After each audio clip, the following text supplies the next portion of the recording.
Hey guys, welcome to the 7th C# tutorial that I'm making for the new Boston. And in this tutorial, we're going to continue looking at if statements. So all you're going to need for this tutorial is a button and a checkbox.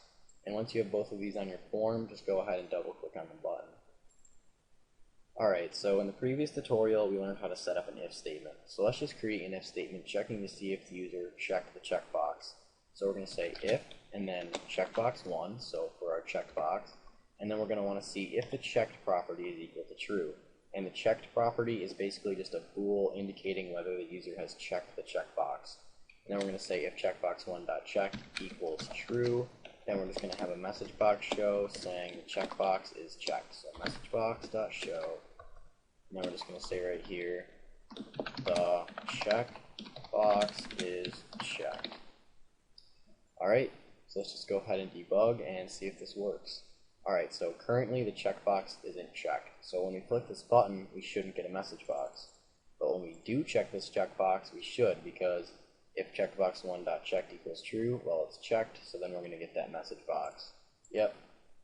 Alright, and there's actually an easier way of writing this. So since this is a bool, we can just go ahead and delete this equals true.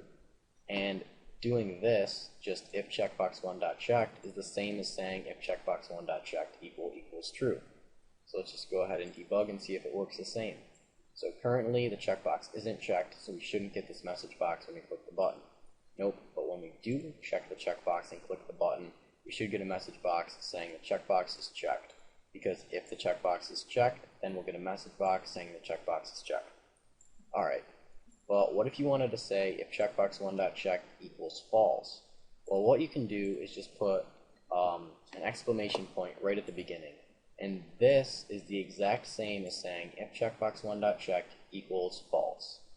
So since the checkbox isn't checked at the moment, we should get a message box. Yep.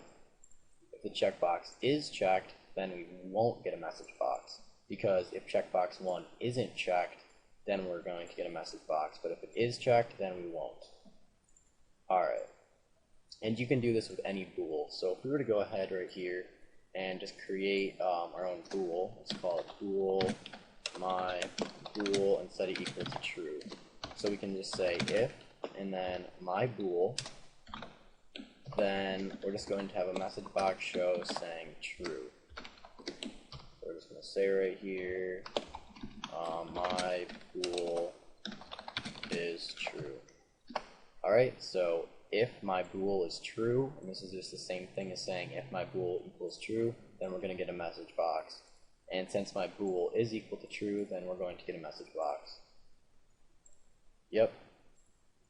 But if we wanted to check to see if my bool is equal to false, we would just put an exclamation point right before my bool right there. So this is just saying if my bool equals false, then we just want to get a message box saying my bool is false. Alright, so let's just go ahead and debug and see if this works. And yep, since my bool isn't false, it's equal to true, then we didn't get that message box. But if we were to go back here and set my bool equal to false, then we'll get that message box. Yep. Alright, perfect. Okay, and a few more things here I'm going to show you is dealing with integers. So let's just go ahead right here and create a few integers. So int I equals 3, int b equals 6, and int c equals 0.